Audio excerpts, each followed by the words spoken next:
Okay, picture this. You're at a critical school budget meeting. A really damning report is about to drop, one that's supposed to explain exactly why the district is in financial ruin. But something's off. The teachers union, who are always at these things, are nowhere to be found. Turns out, they boycotted it. They refused to even be in the same room. So that's the big question, isn't it? Why would the very people on the front lines, the teachers, deliberately choose to stay away? Why wouldn't they want to hear a report about a financial crisis that directly impacts their jobs and their students? Well, the answer might be staring us right in the face, right on the cover of the report itself. The title is A Crisis of Choice, Not Chance. That one line completely reframes the problem. It suggests the district's financial collapse wasn't some accident or bad luck, but the direct result of deliberate choices made over years. To really get what's going on, you have to understand that there are two totally different stories being told about why the schools are in this mess. And this is where the real conflict starts.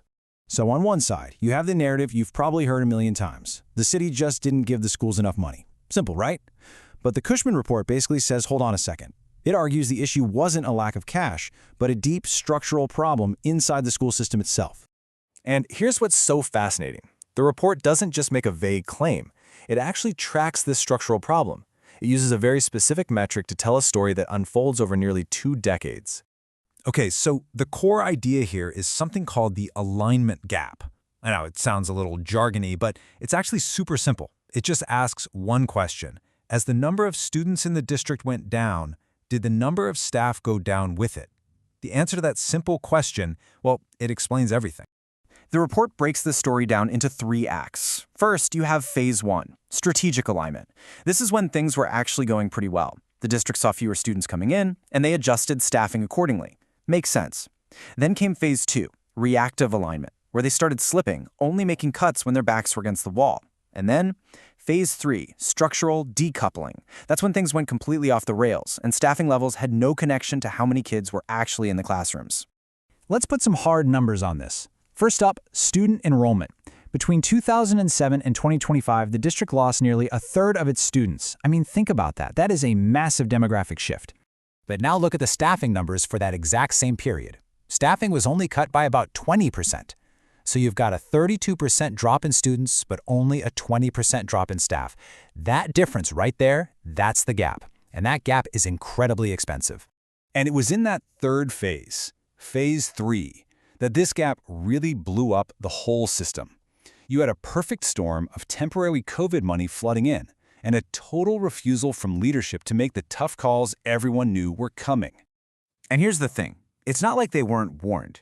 Back in 2021, the superintendent, Philip Thornton, stood up at a budget meeting and said it plain as day. He warned that they were using one-time federal funds to keep overstaffed positions on the books, and that a deficit was, in his words, inevitable. A crystal clear warning right from the top. And if you want to see what he was talking about, just look at the numbers. In fiscal year 2022, the district burned through more than $9.5 million in that temporary federal money. That was the peak, happening at the exact moment the superintendent was on record warning them that this was just masking the real problem.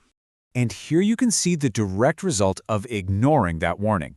The number of excess staff, that's positions that the report says just weren't justified by student numbers, it absolutely exploded. It went from a manageable 28 people in 2019 to 191 just a few years later. This all leads up to the report's most powerful argument. It asks a simple but absolutely devastating what-if question. It's a way of putting a real dollar amount on the decisions that were made during that critical third phase. So what would have happened if, back in 2020, the district leadership had just said, okay, stop? What if they had just held the line and not let that staffing gap get any wider, even as enrollment kept dropping? The report's calculation is just stunning. It estimates that simply holding the line, doing nothing more than that, would have saved the district $29.2 million. To put that in perspective, that's more than enough money to have completely avoided this entire financial crisis and the state takeover that followed. So, all of this brings us right back to where we started. With a report this explosive, one that details specific choices that cost the district millions and millions of dollars, why on earth would the teachers union refuse to even be in the room to hear it? Well, the report's conclusions are pretty blunt. It says flat out, this wasn't about underfunding, it was about mismanagement. It shows staffing ballooned while enrollment collapsed. It shows that temporary money was used to kick the can down the road, and that clear warnings were completely ignored. And its ultimate conclusion is that this whole mess was a choice.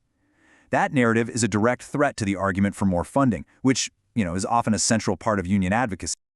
See, by laying out a mountain of evidence that unsustainable staffing contracts, not a lack of city money, were the real problem, the Cushman Report created a story that the union likely felt they just couldn't afford to be publicly associated with.